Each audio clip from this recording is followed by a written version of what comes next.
Salut mon pote, à bientôt. Oh, bah de rien, avec plaisir. C'est pas à toi que je parlais, c'est à Clément. Ah. Oh, salut. Salut. Les gars, à bientôt.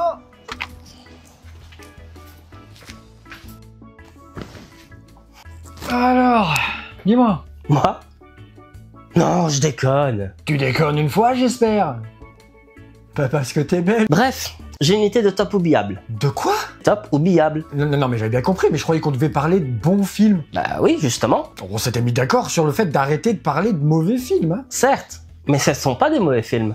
Ah bah tant mieux. Ce sont des films si mauvais qu'ils en deviennent drôles. Ah, des nanars, quoi. Voilà. Mais j'ai déjà une émission là-dessus. Oui, mais comme tu ne traites que d'un film à la fois, et que le but c'est de t'en faire découvrir plusieurs, je t'ai fait une petite sélection pas piquée d'un ton. Ok, donc une sorte de top de films pas oubliables sur des nanars. Voilà, une compile un peu comique, et qui en plus est raccord avec l'épisode précédent. Ouais, c'est cohérent.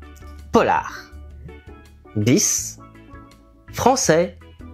Des années 80. Ah oui, là tu m'intéresses. Demande donc à ma petite copine s'il est régulière, elle. Pourquoi, qu'est-ce qu'elle a fait? Miss Black nous a simplement balancé aux flics. Miss Black est une casserole.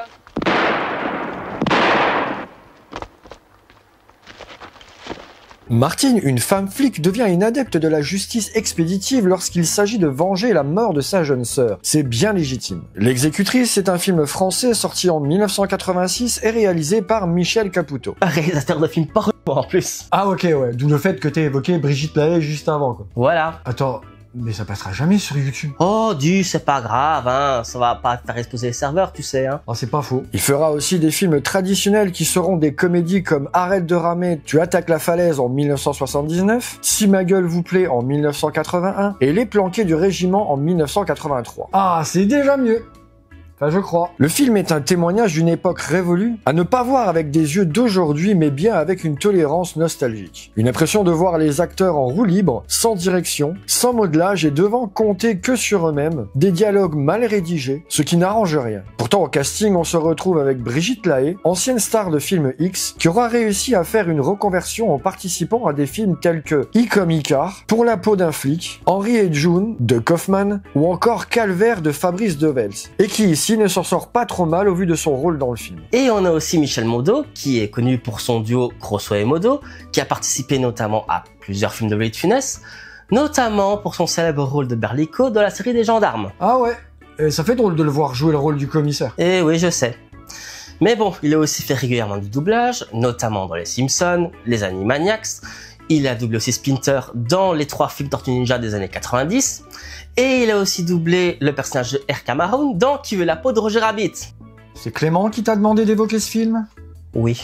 Bref, par son interprétation, ses dialogues, sa production et sa mise en scène cheap, le film atteint tout juste le niveau d'un épisode de Julie Lescaut, mais il se termine heureusement comme il a commencé, en matant l'admirable corps nu de Brigitte Lahaie et ses lourds boobs flottant à la surface de l'eau du jacuzzi. Et pour encore mieux en profiter, tu peux commander le Blu-ray sur le site du Chat qui fume. Alors oui, mais non, parce que si Tikun tombe dessus, je suis mort. Oh, Dieu, arrête, tu abuses.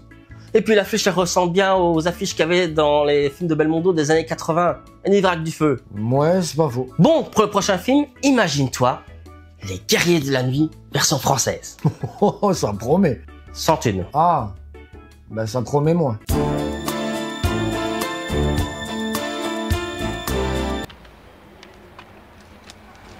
Qu'est-ce que tu veux, là? Ta peau. C'est pour l'amant de Vic que tu es là. On n'a rien à voir là-dedans.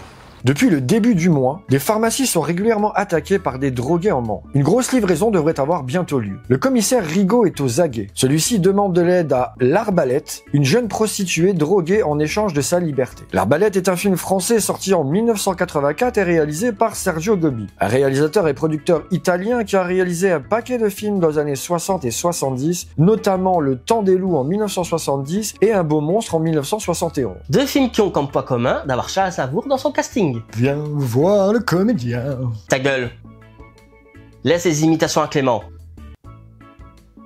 Thomas, je l'aimais bien lui. Mais au fil des années, Gobbi finira par réaliser des nanars tels que Ciao les gars en 1979 et La nuit du risque en 1986. Mais avant ce film qui est quand même bien gratiné, Gobbi nous a sorti le film L'Arbalète, Et c'est un sacré morceau, je te le dis d'avance. Un polar en mode action qui passe au mixeur les films à la Bébel, la Balance, les Guerres des polices, avec un soupçon de Warriors de Walter Hill pour un résultat assez généreusement catastrophique. C'est un film qui transpire le bis à grosses gouttes malodorantes et l'on sent bien que Sergio Gobi, sans doute porté par les meilleures intentions du monde, aimerait bien que son film ait l'air d'un bon gros divertissement cool et méchant contemporain. Si les bases restent celles d'une bonne série B, le résultat en revanche souffre de son évident manque de moyens, de grosses carences d'écriture et une mise en scène qui n'est pas propre à venir transformer le plomb en or. Bon, on peut dire alors que niveau qualité, ce film, c'est le désert de Gobi. Pas quoi? Le trio Daniel Auteuil, Marcel Bouzoufi et Marissa Bérançon fait ce qu'il peut de son côté, mais quand on voit le premier en ersatz de Belmondo avec des cascades ridicules, on ne peut que rire. Heureusement que Daniel Auteuil finira par rebondir 2 ans plus tard en interprétant Hugolin dans les films Jean de Fleurette et Manon des Sources. Ouais, mais bon, voir Marissa Bérançon gâcher son talent dans un film pareil alors qu'elle était surtout connue pour le Barry Lyndon de Kubrick, ça fait quand même un peu mal. Ouais, je confirme. En conclusion, L'Arbalète est un joyeux nanar, très drôle malgré lui. De toute évidence, Sergio Gobi n'avait ni les épaules ni le budget pour crédibiliser son script improbable, et il reste la sensation que le film ressemble à un type fluet, comme une arbalète, qui gonflait désespérément les muscles pour jouer au gros caïd. J'adore la métaphore. Et bah franchement, celui-là, il m'a fait envie. T'en as d'autres en réserve? Alors, autre question. Imagine-toi un polar avec Michel Sardou. Non, ça, je pense pas en avoir envie. Eli Cantor, il voit tout, lui. Tout. Puis quand il voit pas, il devine. C'est ça? C'est le métier, ça, mon petit gars, c'est le métier. Bon, allez, assez papoté, hein. On a encore 5 mecs à descendre. Et crois-moi, ça a l'air de rien, mais c'est du boulot, hein. Le policier Thomas Krosky-Cross est chargé de surveiller les déplacements d'Eli Cantor, un tueur professionnel qui doit prochainement exécuter un contrat. Lorsque Simon Lennard, qui l'avait arrêté quelques années plus tôt, prend sa femme et sa fille en otage avec des complices évadés d'un hôpital psychiatrique, Cross décide de demander à Eli Cantor de lui venir en aide. Cross est un film français sorti en 1987 et réalisé par Philippe Sedbon, qui est avant tout un romancier de polar ainsi que le scénariste de films comme Les Fauves et Peau d'Ange de Jean-Louis Daniel et Détective de Jean-Luc Godard. Mais il a aussi co-scénarisé le film Mort un dimanche de pluie, qui est un thriller horrifique, qui est tellement sous-estimé que je pourrais en écrire un sortie du culte pour toi un jour. Ok, monsieur Cinéma, bah pour le coup, ça m'intéresserait aussi de le découvrir celui-là. Toujours un plaisir de vous rendre service, madame. Hein? Mais il sera aussi scénariste sur Fabio Montal et Franck Riva, les 2 séries avec Alain Delon. Et en tant que réalisateur, il fera aussi Mr. Frost avec Jeff Goldblum, ainsi que diverses séries et téléfilms. Oui, rien de glorieux. On le retiendra surtout comme scénariste. Et pour Cross, évidemment. Évidemment.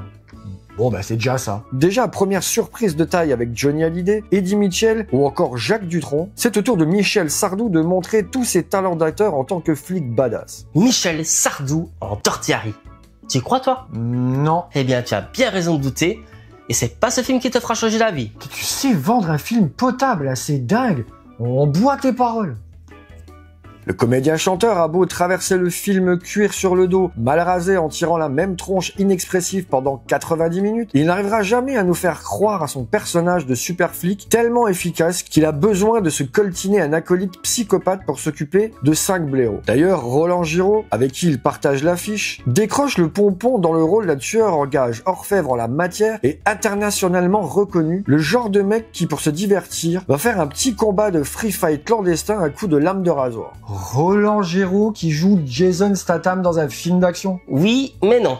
Car même Philippe Sebon ne semble pas y croire du tout. Ah, dommage. Malgré tout, c'est pourtant ce dernier qui s'en sort le mieux. Il parvient à jouer correctement son rôle tout en conservant un recul évident qui lui permet de rester décontracté et blagueur. Son tueur professionnel est même clairement plus compétent que Cross qui semble impuissant face aux événements. Et vu la tranche de Sardou, on se demande s'il est impuissant ou blasé. Peut-être les deux? Pour ce qui est du film en lui-même, on ne pourra pas reprocher à Philippe Sedbon de livrer un film aux allures de téléfilm lambda. Le réalisateur prend un soin maladroit mais évident à construire ses plans, à chiader sa lumière, à tenter des choses pour donner une vraie patte esthétique à son film. Bien sûr, tout est loin d'être réussi, mais la volonté est bel et bien là, et par moments, le film fait presque illusion. Si tout est loin d'être parfait, c'est surtout du côté de son écriture que le film pêche le plus. Ce qui est un comble alors qu'à la base c'est un scénariste. Bref, on a donc affaire à un nanar ridicule, mais qui parvient à maintenir l'intérêt de son spectateur avec la participation surprenante de Sardou au cinéma, la prestation délicieusement décalée de Giraud, les acteurs jouant les fous à la ramasse et la foule de clichés habituels. En contrepartie, faut se farcir 45 minutes de course-poursuite nulle dans le noir. Et pour les plus braves d'entre vous, la conclusion vaut le coup d'œil.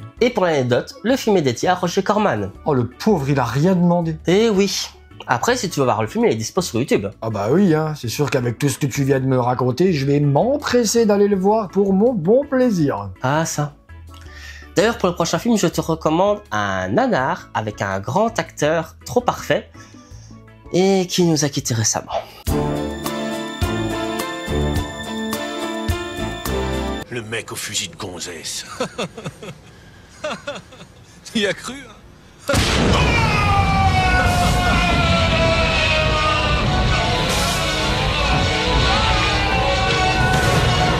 Voyant des criminels remis en liberté, le commissaire Scatty crée le groupe Fidélité Police, qui fait justice lui-même. Grindel, un autre commissaire, enquête sur les crimes commis par ces policiers en colère. Ne réveillez pas un flic qui dort est un film français sorti en 1988 et réalisé par José Pintero, un réalisateur de télé, notamment pour la série Navarro, qui réalisera aussi quelques films de cinéma, comme Parole de flic, un autre film de Alain Delon. Ah, Parole de flic, un grand nanar celui-là. Il faudra te le faire découvrir un jour.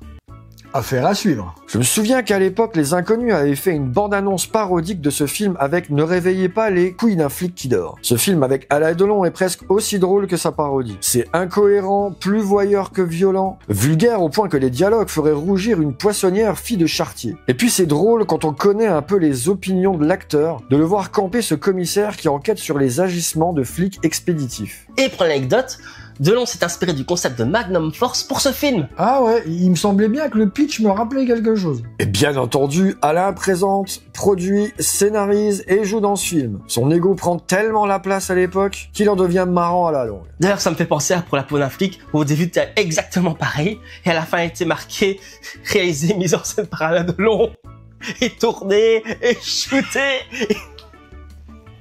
En ce qui concerne les autres acteurs, on a un Michel Serrault impérial qui signe ici son rôle le plus involontairement drôle, Xavier Deluc et Bernard Farcy qui sont ridicules, Serge Reggiani qui a l'air complètement bourré sur les 3 scènes qu'il a dans le film. Et puis ce film a la particularité d'avoir 3 comédiens et en particulier le doublage. Tout d'abord Daniel Beretta, qui est la voix régulière de Schwarzenegger et Lumière dans La Belle et la Bête. Ensuite, tu as Fedor King qui est la voix de Jafar dans Aladdin et Hugh Laurie dans Dr House. Et enfin Raymond Jérôme qui doublait Radcliffe dans Pocahontas, Chatterton dans Fabien au Far West et Alan Rickman dans Robin des Bois Presse des voleurs. Ah ouais, quand même. Ça me laisse sans voix. Déjà fait. Et puis c'est moi qui ai écrit cette blague. Ok, pardon. Pour le reste, on a droit à une mise en scène de téléfilm, des moments de torture au début du film qui sont très déviants, un rythme pas toujours soutenu, et surtout certains dialogues qui sont restés dans les annales dont voici un exemple. Douloureux. J'ai pas de douleur, moi. Aucune douleur. J'ai juste envie de dégueuler partout et de leur filer mon flingue dans les couilles.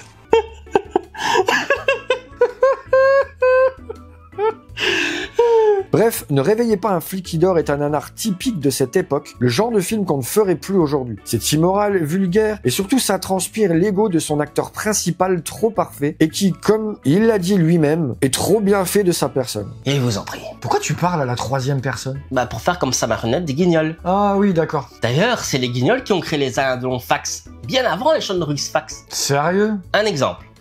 Au Népal, Alain Delon est le symbole de la fertilité. La légende voudrait que d'un seul regard, Alain Delon puisse féconder un troupeau d'âmes femelles ménopausées. Ah ouais, quand même. Ah oui, j'ai compris. Bon, bah, le temps qu'ils s'en remettent, n'oubliez pas si vous avez aimé cette vidéo de la liker, la commenter, la partager, de vous abonner à la chaîne pour le référencement, c'est important. Et si vous voulez soutenir financièrement la chaîne, n'oubliez pas le bouton rejoindre et le Tipeee. On continue.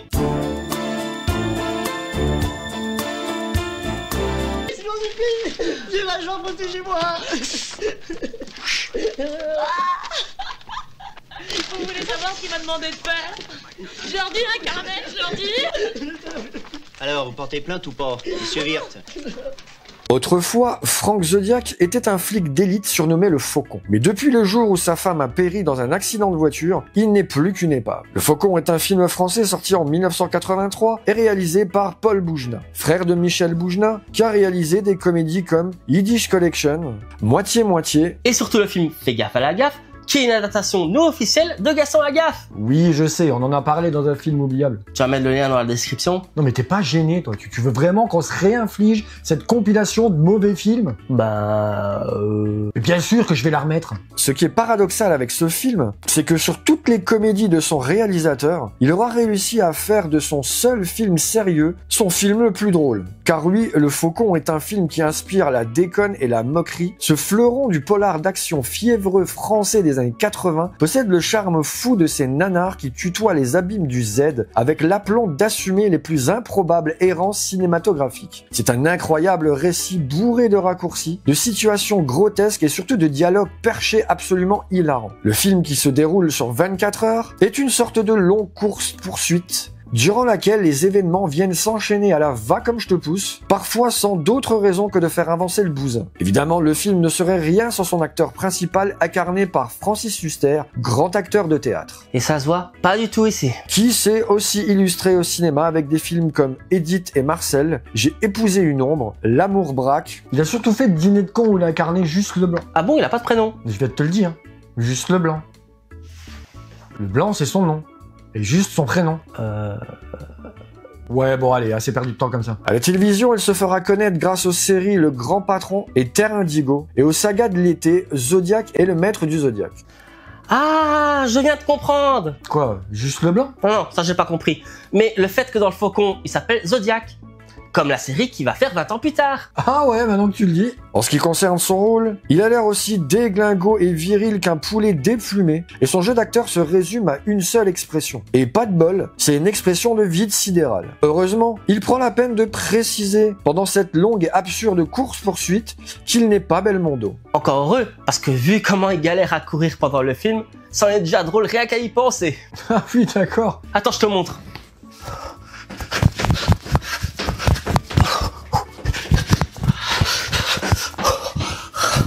Et l'Oscar de la meilleure course-poursuite vous est attribué.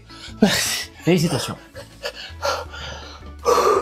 Bah en même temps, un faucon, ça vole, ça court pas. Et bien entendu, on ne peut pas parler de son personnage sans évoquer son obsession pour les hamburgers, au point de péter les plombs à coups de dialogue surréalistes, comme lorsqu'il hurle qu'il a envie d'un cheeseburger avec du fromage et du ketchup. Menu XL avec supplément conneries, le faucon est vraiment l'un des fleurons de ce qui pourrait se faire de plus ridicule lorsque le cinéma français tente de se la jouer à l'américaine. Pour le plaisir, le film permet de croiser quelques débutants et futures célébrités comme Isabelle Nanty, Vincent Lindon et Agnès Jaoui, qui heureusement auront une meilleure carrière par la suite. En conclusion, un nanar magistral, tellement mauvais qu'il frôle le génie, tellement absurde et déviant qu'il en devient gênant mais drôle à la fois, un film à voir en buvant du coca et en bouffant des burgers. Mais d'un burger avec du fromage et du ketchup. Oh oui, putain, celui-là, faut que je le rattrape à tout prix. Eh ben ça tombe bien, il existe en Blu-ray. Ça, c'est sorti en Blu-ray. Eh oui, mais n'oublie pas que Cameroun Connection aussi est sorti en Blu-ray. Ah oui, effectivement. Et d'ailleurs, dans le Blu-ray, il y a un magnifique bonus de Francis Huster qui parle de sa carrière et notamment de ce film où il le compare à Bout de Souffle. Non, le film de Godard. Oui, Francis qui ne doute de rien. Et il rajoute d'ailleurs, bon, je n'irai pas jusqu'à comparer Paul Boujna à Godard, mais tout de même aussi un peu moins d'un Bout de Souffle, voilà. Bon, ben avec tout ça, ça m'a donné bien faim. On va se faire une petite bouffe. D'accord. Et on se commande des hamburgers. Avec beaucoup de fromage et de ketchup. ketchup.